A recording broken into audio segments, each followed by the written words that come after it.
इस भाग में सभी का स्वागत है। सभी को मेरा सुन्यूम और आशा करता हूँ सभी लोग अच्छे होंगे। आज लगभग 15-20 दिन बाद वीडियो बनाने का मौका मिला। वो भी इसीलिए मिला क्योंकि वैसे तो मैंने लगभग सभी विषयों पर बोल दिया है। कुछ विषय ऐसे हैं जिन पर मैंने काफ़ी कम बोला है, तो उनमें से एक विषय है सेक्स। सबसे पहले हमने ये समझना है कि सेक्स क्या है, ये ऊर्जा कैसी ऊर्जा है, और जितना मनुष्य जाति ने इसको ढक कर रखा है और जितना इसको अपराध बोध से भर दिया है, क्या वाकई में इसको इस भाव से भरना चाहिए था हमें? प्रकृति के अगर विहंगम मैदान में हम देखें,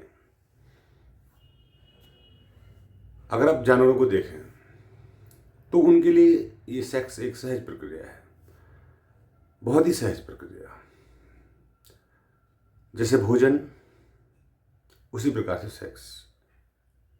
किसी भी जानवर, कीट जगत, पक्षी जगत या जलचर, उभयचर जितने प्राणी हैं, सभी के लिए एक सामान्य प्रक्रिया है। बाय नेचर इसकी एक भूख शरीर में पैदा होती है और उसका समाधान होता है। पर मनुष्य जाति ने इसको जितना ढककर रख दिया है और इतना अजीबोगरीब व्यवहार मनुष्य ने किया है, इसको ढककर भी रखा और उघाड़ने की कोशिश भी करता रहा। मतलब अपने पांव में कुल्हाड़ी मारी। आप देखते होंगे फिल्मों में, वीडियोस में, हर जगह। आप अगर संगीत की बात करें, गाने देखें तो सारे के सारे इसी के इर्द गिर्द घूमते हैं। स्त्री के इर्द गिर्द, फीमेल के इर्द गिर्द, कोई भी गाने हो, कोई भी फिल्म हो, सब कुछ। मतलब एक प्रकार से देखा जाए तो मनुष्य जाति ने इसको सेंटर में रख लिया, जबकि जानवरों ने इसको सेंटर में नहीं रखा है, इसको एक साइड परिधि में रखा है। नेचर ने इसको परिधि में रखा है, पर मनुष्य ने इसको उठाकर परिधि से केंद्र में रख दिया, सेक्स को केंद्र बिंदु बना दिया। तो उसका घातक परिणाम हुआ बलात्कार, व्यभिचार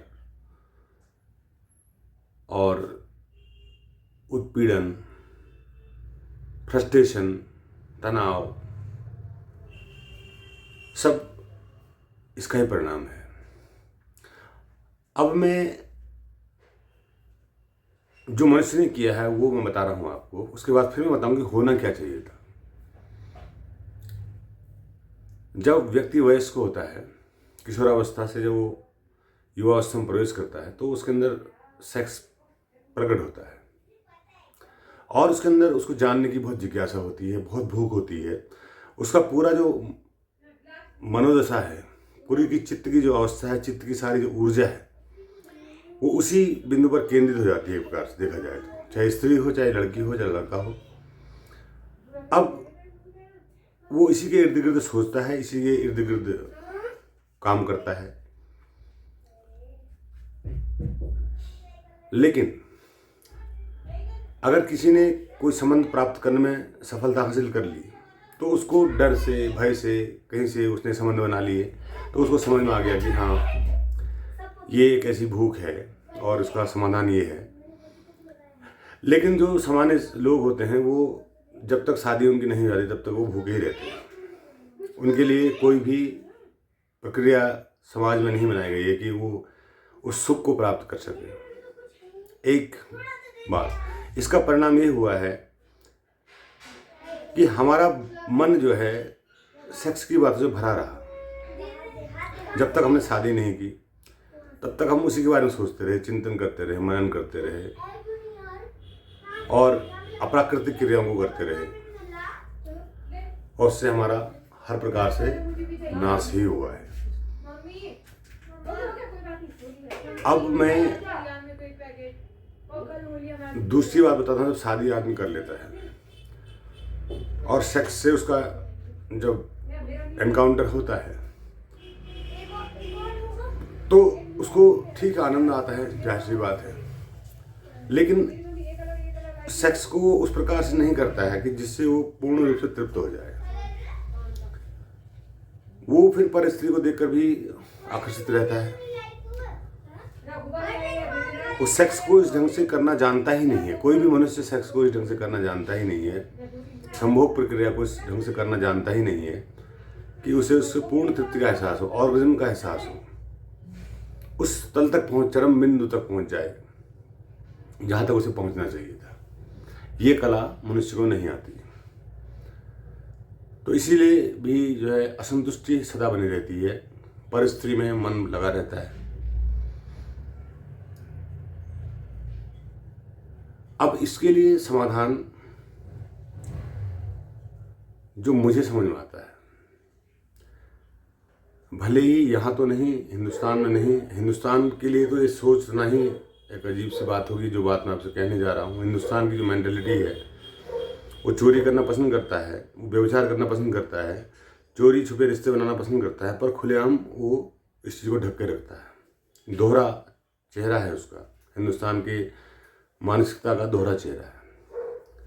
नारी को ढक के रखा जाता है, और इसी प्रकार से इस्लाम संप्रदाय में भी यही है, ढक कर रखा जाता है। लेकिन जो प्रक्रिया है सेक्स की, 3 शादी कर लो, 4 शादी कर लो, और बच्चे तुम 10 पैदा कर लो, तो उसका जो पीछे का जो पहलू है वो अजीबोगरीब है। तुम ढक के क्यों रखते हो? मैं ये कहता हूँ कि तुमने सेक्स को इतना ढका क्यों है? जो भी चीज़ ढक दी जाती है उसके प्रति आकर्षण स्वतः बढ़ जाता है। इसका एक छोटा सा एग्जाम्पल देता हूँ। अगर कहीं पर किसी 4 दीवारी में बोर्ड पे लिखा होगी यहाँ देखना मना है, यहाँ झांकना मना है, तो लोग के अंदर उत्सुकता बढ़ जाएगी, आखिर ऐसा क्यों लिखा है, झांकना क्यों मना है, तो लोग वहाँ झांकना चाहेंगे। उसी प्रकार से स्त्री के शरीर को ढक कर रख दिया गया इस हद तक कि व्यक्ति के मन में उसकी उत्सुकता बनी रही। इसके विपरीत अगर हम आदिवासी समुदाय में देखें, जहाँ स्त्रियाँ लगभग नग्न रहती हैं, तो वहाँ पर सेक्स कोई बीमारी है ही नहीं। सेक्स एक प्राकृतिक प्रक्रिया है, न उनको कोई अट्रैक्शन, न कुछ, न कोई रेप, न कोई व्यभिचार, क्योंकि वहाँ स्त्रियाँ लगभग नग्न रहती हैं। और ऐसे ही आदिमानव के काल में भी ऐसा ही रहा होगा। तो कई लोग मुझसे प्रश्न करते हैं कि अविनाशी जी, आप जो है व्यक्ति को जानवर होने के लिए कह रहे हैं? नहीं, मैं कह रहा हूं कि आप सेक्स को इस प्रकार से परोसें, संभोग को, सेक्स को, काम को इस प्रकार से डील करें जिससे न तो आप के अंदर कोई कुंठा भाव पैदा हो, न कोई उससे गड़बड़ पैदा हो समाज में। हाँ, जैसी मेरी विचारधारा है, अगर ऐसा कर दिया जाए तो इसका एक दुष्परिणाम, एक गलत इफेक्ट सामने क्या आएगा कि व्यक्ति के अंदर जो डर है, जो मान मर्यादा है, वो खत्म होती जाएगी। और इसका मान मर्यादा खत्म होने का भी बहुत डर नहीं है। डर इस बात का है कि जो अनवांटेड बच्चे पैदा होंगे उनका क्या होगा, जो अवांछित बच्चे पैदा होंगे उनका क्या होगा। तो इसके लिए मैंने सोचा कि सेक्स की शिक्षा, संभोग की शिक्षा बच्चों को क्लास 6 से ही दी जानी चाहिए, क्लास 8 तक पूरी उनको शिक्षा दी जानी चाहिए कि सेक्स करना बुरा नहीं है, सेक्स कोई अपराध नहीं है, आप करें। लेकिन अगर हम किसी जिम्मेदारी को ले लेते हैं, यानी किसी बच्चे को पैदा कर देते हैं, तो वो एक अपराध है। बिना हम उसकी देखभाल किए, बिना विवाह के बंधन में बंधे हुए, बिना किसी जिम्मेदारी के अगर हम किसी बच्चे को, नवजात शिशु को संसार में ले आते हैं तो वो अपराध है। और उसके लिए हमें प्रिकॉशंस का इस्तेमाल करना चाहिए जिससे कि इस तरह की गतिविधि ना हो। इसका दुष्परिणाम यही है। जानवर होने का मतलब क्या है कि कौन किसका बच्चा है ये पता नहीं चल रहा है, बच्चे बहुत सारे हो जा रहे हैं, तो ये ना हो। आजकल तो विज्ञान का ज़माना है, आदमी कितने प्रिकॉशंस ले सकता है। लेकिन इसके अलावा कोई मुझे बता दे, कि इसमें बुराई क्या है। अगर सेक्स को फ्री कर दिया जाए, फ्री, गवर्नमेंट की तरफ से भी, समाज की तरफ से भी, एज यू विश, आप जिससे करना चाहें, जब करना चाहें तब कर सकते हैं। लेकिन ध्यान ये रखें कि आप किसी नवजात शिशु को इस संसार में न लेके आए बिना जिम्मेदारी के। तो इससे क्या होगा? इससे परिणाम मुझे लगता है बेहतर आएंगे। रेप नहीं होंगे, नंबर एक। आदमी कुंठा से नहीं भरा रहेगा, उसका जहाँ मन लग रहा है, जिसके प्रति उसका मन आसक्त हो रहा है, उससे कर पाएगा सेक्स और अपनी भूख मिटा पाएगा, और सेक्स को समझ भी पाएगा कि सेक्स है क्या, क्यों मेरा मन इतने लोगों के प्रति आकर्षित होता है, मैंने इतने लोगों से सेक्स कर लिया तो मुझे क्या उपलब्धि मिली इससे।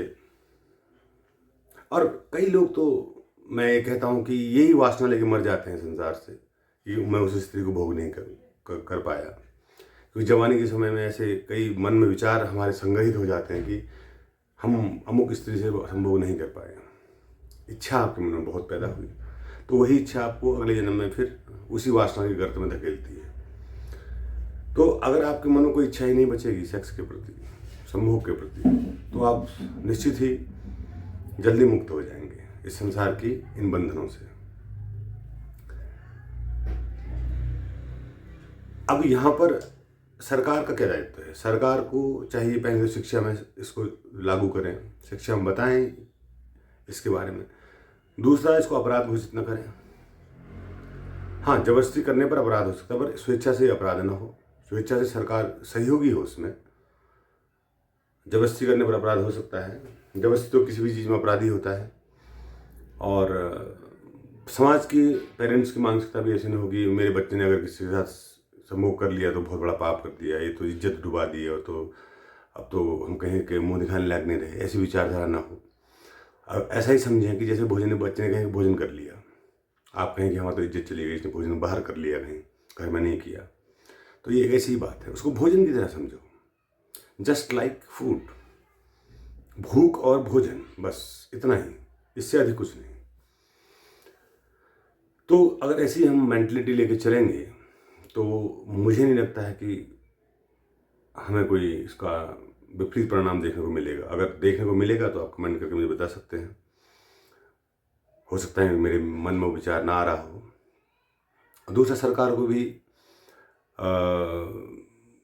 सेक्स वर्कर्स रखने चाहिए हर शहर में, हर गांव में, ताकि वो जो है उन लोगों की भूख शांत कर सके जो इसके लिए भटकते रहते हैं। पेड सेक्स वर्कर होने चाहिए, हर जगह होने चाहिए। जब आप वैश्यालय चला सकते हैं दिल्ली जैसे शहर में, बनारस जैसे शहर में, बम्बई जैसे शहर में, कॉल गर्ल हो सकती हैं, तो वो उसको आपने वैध घोषित कर रखा है एक प्रकार से। तो आपको यहाँ भी पहल करनी चाहिए। भाई छोटे शहर वालों का क्या दोष है? ये हर जगह व्यवस्था होनी चाहिए। सरकारी सस्ते गल्ले की दुकान तो हर जगह होती है, तो उसी प्रकार से वो भी होना चाहिए, ताकि किसी को अगर बहुत ज़्यादा भूख इसकी जागृत होती है और उसके पास वह व्यक्ति उपलब्ध नहीं है जिसके साथ वो सेक्स कर सके, तो सरकारी व्यवस्था में वो उसका उपयोग करे। तो वैसे विश्व में ऐसा कहीं पर भी नहीं है कि ऐसी सरकार ने व्यवस्था की हो, क्योंकि सरकार ने इतना समझा ही नहीं है। सरकार जो है राशन फ्री दे रही है कि आदमी की भूखा न रहे कोई। हाँ, भूख से आदमी मर जाता है, भूख अगर उसकी शांत न हो तो मर जाता है, पर सेक्स की भूख अगर शांत न हो तो वो रुग्ण चित्त हो जाता है, उसका चित्त जो है रोगी हो जाता है। अगर उसको सही समय से संभोग न मिले तो उसका चित्त जो है अशांत रुग्ण हो जाता है। तो इसके बारे में सरकार को संवेदनशील होना चाहिए, समाज को संवेदनशील होना चाहिए। अब दूसरी बात है, ये तो है करने की प्रक्रिया, उस तक जाने की प्रक्रिया। अब यहाँ पर आध्यात्मिक पहलू क्या है इसका? इस सेक्स का आध्यात्मिक पहलू ये है कि हमें जल्दी से जल्दी यथाशीघ्र 30 से 40 साल के बीच में इस संभोग नामक प्रक्रिया से मुक्त हो जाना चाहिए। हम इतना कर लें, इतना हम अनुभव ले लें उसमें कि अब हमको इच्छा नहीं है उसको करने की, बहुत हो गया है ना। क्यों? अब यहाँ पर असल में क्या है कि अब ऐसा मेरा कहना आसान है, पर वाकई प्रैक्टिकल में उसको निभाना करना थोड़ा सा मुश्किल इसलिए होगा क्योंकि आपकी जो ऊर्जा है, आपकी मूलाधार की जो ऊर्जा है, जब तक वो मूलाधार में रहती है तब तक वो आपको परेशान करेगी। ध्यान के माध्यम से उस ऊर्जा का ऊर्ध्वगमन अगर आप कर लें तो फिर आपको वो भूख ही नहीं लगेगी, वो इच्छा ही नहीं होगी कि आप जो है इसमें उतरे। और वो तब हो सकता है जब आप संभोग भी करें और समाधि में भी जाएं, दोनों ही काम करें, संभोग भी करें, होशपूर्वक संभोग करें और होशपूर्वक समाधि में जाएं, तो आपके दोनों काम हो सकते हैं। आप सेक्स का भी पूरा आनंद ले सकते हैं और समाधि का भी पूरा आनंद ले सकते हैं और इससे मुक्त भी जल्दी हो सकते हैं। तो ये जो प्रोसेस है मेरे हिसाब से ऐसा होना चाहिए। अब कई लोग कहते हैं कि नहीं ये तो जानवरपना हो जाएगा और ये हो जाएगा। नहीं, जानवरपना नहीं। जानवरपना, देखो जानवर जो लोग हैं, जो जानवर जितने भी हैं जानवर हमारे, वो इस संभोग नामक बीमारी से ग्रसित कोई भी नहीं है। आपने उनसे सीखना है कि हम कैसे इस बीमारी से मुक्त हो सकें। आप जो है हर कोई व्यक्ति यहाँ पर देखो, स्त्री, धन और नाम, तीन जो चीज़ें हैं, स्त्री, धन और नाम, इन तीन चीज़ों के इर्द गिर्द ही आदमी जीता है। या उसको धन चाहिए, या उसको नाम चाहिए, या उसको फिर स्त्री चाहिए, और किसी को ही तीनों चाहिए। बड़े बड़े संत जो है सेक्स स्कैंडल में फंस जाते हैं। इवन बड़े बड़े नेता जो है अपने लिए उनकी विशेष व्यवस्थाएं रहती हैं सेक्स की पूर्ति के लिए, भले उनकी उम्र कितनी भी हो, तो उनके बड़े बड़े आयोजन रहते हैं। तो सब लोग इसको चोरी छुपे कर रहे हैं एक प्रकार से। तो चोरी छुपे क्यों कर रहे हैं? इसको सामाजिक रूप से, कलेक्टिव रूप से क्यों नहीं किया जाए? ये एक पहल हो एक समाज में कि इस बीमारी से, अब बच्चे देखो कितने परेशान रहते हैं। किसी का कहीं अफेयर चल जाता है, घर वाले परेशान, लड़की परेशान, लड़का परेशान, बहुत ज़्यादा दिक्कतें हो जाती हैं। कहीं सुसाइड हो जाता है, कहीं घर से भागना हो जाता है, कहीं घर से रिश्ते टूटना हो जाता है। तो बहुत सारी प्रॉब्लम्स इससे होती हैं। तो इससे बेहतर ये क्यों नहीं किया जाए कि इसको फ्री ही कर दिया जाए, सामाजिक रूप से भी, मानसिक रूप से भी। तो आदमी मानसिक रूप से भी इसी से मुक्त रहेगा, तब वो सोच पाएगा कुछ आगे। जब आदमी, बच्चा केवल किताबें ज्ञान ले रहा है और उसका 24 घंटे सेक्स में दिमाग है, स्त्री में दिमाग है, तो वो क्या वैज्ञानिक बनेगा, क्या आविष्कार करेगा, क्या वो आध्यात्मिक उपलब्धि हासिल करेगा? क्यों उसका सारा ध्यान तो उसी सेक्स में लगा हुआ है। अगर उसका ध्यान यहाँ से हट जाए तब वो अपने अंदर सृजनात्मक ऊर्जा का विकास कर सकता है, अन्यथा नहीं कर सकता। हमारा भारत देश अब देखिए जनसंख्या में सबसे आगे है और पर्दे में भी सबसे आगे है। पर्दा भी सबसे ज़्यादा यही करता है और बच्चे भी सबसे ज़्यादा यही पैदा करता है। तो कितनी अद्भुत बात है। तो आप चोरी छुपे तो बहुत कुछ कर रहे हैं, खुलेआम करने में आपको डर लगता है, शर्म आती है आपको, आपकी इज्जत चली जाती है। ये दोहरा मानदंड अपनाना छोड़ दीजिए, खुलेआम मैदान में आइए। अब ये मैं इसीलिए कह रहा हूँ क्योंकि ऐसा होना चाहिए, मुझे ऐसा लगता है ऐसा होना चाहिए।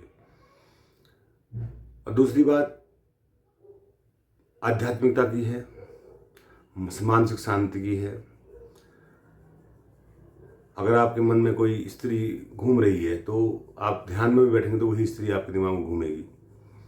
अगर आपको आज़ादी है तो आप उस स्त्री से मिलेंगे, बात करेंगे और अपना समस्या का समाधान करेंगे और आ जाएंगे, बात खत्म हो गई।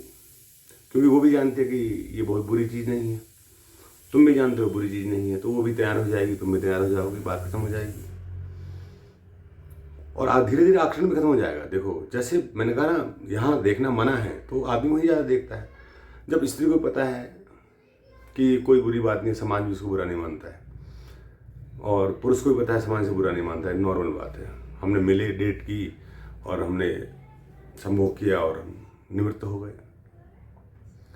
किसी से भी किया आपने, हजारों से कर लिया, चाहे फर्क क्या पड़ता है उसने। 1000 बार तो आप एक ही पत्नी से भी करते हैं तो हजारों बार करते हैं सेक्स लाइफ में, तो आपने हजारों स्त्रियों से कर लिया तो भी एक ही बात है। और दूसरी बात है जो मैं महत्वपूर्ण बात यहाँ पर कहना चाहूँगा, ये जो शरीर है ये आपका नहीं है, ये प्रकृति का एक इंस्ट्रूमेंट है और ये आपका नहीं है। इसमें आप ये नहीं कह सकते कि मेरी पत्नी है, उसकी पत्नी है, उसकी पत्नी है। सब ये नेचुरल इंस्ट्रूमेंट हैं, प्रयोगशालाएं हैं, लैब्स हैं, शरीर हमारा जैविक प्रयोगशालाएं हैं।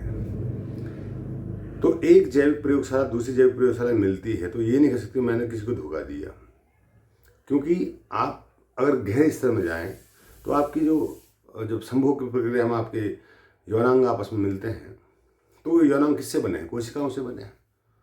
और हर किसी का यौनांग कोशिकाओं से बना है, और कोशिकाओं जिससे बनी है उसका मैटर भी एक ही है। तो इसमें हम मेरा तेरा वाला भाव लाते कैसे हैं कि मेरा है ये तेरा है, ये पाप है ये पुण्य है। और पाप की जो इसमें भावना आती है कि ये मैंने अगर अपने पति के अलावा किसी से सेक्स किया तो पाप। कैसे पाप है? पाप तब होता है जब किसी को आप दुख दें, किसी को आप पीड़ित करें। आपने एक को आनंद दिया और खुद भी आनंद लिया, तो इसमें कैसा पाप? पाप की तो कहीं कोई गुंजाइश ही नहीं है। और नहीं, इसमें कोई ईश्वर अगर होता भी होगा तो उसको बुरा मानेगा, क्योंकि आपने देखा होगा जानवर तो अपनी माँ के साथ भी सेक्स कर लेते हैं, तो उनको कोई पाप का बोध नहीं होता है। लेकिन मैं ये नहीं कह रहा हूँ कि आप ऐसा करें, मैं आपको उस तल में कह रहा हूँ जिस तल में हम कर सकते हैं। हम मित्रों के तल में कर सकते हैं, हम पत्नी के तल में कर सकते हैं, तो ये इन तलों में हम उस प्रक्रिया को कर सकते हैं। मैं पूरा ही आपको जानवर होने के लिए नहीं कह रहा हूँ, लेकिन मैं सिर्फ इतना चाहता हूँ कि पूरी मनुष्य जाति इस संकीर्णता से मुक्त हो जाए, इस संकीर्ण विचारधारा से मुक्त हो जाए कि ये पाप है और ये गलत है। और दूसरा, जब आदमी को भूख लगे, उसको वो चीज़ मिले, ये उसके लिए मैं व्यवस्था चाहता हूँ। ऐसा नहीं कि भूख लगी है आपको, आज खाना मिल रहा है आपको 4 दिन बाद, है ना, तब तक तो आप वैसे जो है चलो भले भूख से आप मर जाते हैं, लेकिन सेक्स की भूख भी आपको कहीं ना कहीं परेशान करती है, कहीं ना कहीं आपके दिमाग में ग्रंथियाँ बनाती हैं।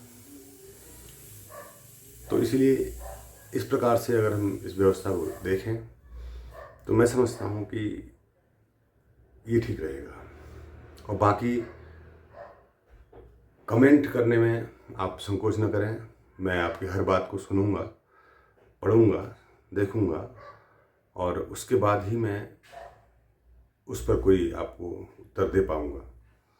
अगर मेरी बातें अगर आपको कहीं चुभी हों, बुरी लगी हों, अकवर्ड लगी हों, तो माफ़ करना, क्योंकि ये मेरी सोच है। मैं आप किस तल से जी रहे हैं ये आप जानते होंगे, और मैं किस तल से जी रहा हूँ मैं जानता हूँ। भले ही मैं आज इस चीज़ से मुक्त हूँ, लेकिन प्रायोगिक तौर पर मैंने सब कुछ किया है, तो मैं तभी इस चीज़ से मुक्त हो पाया,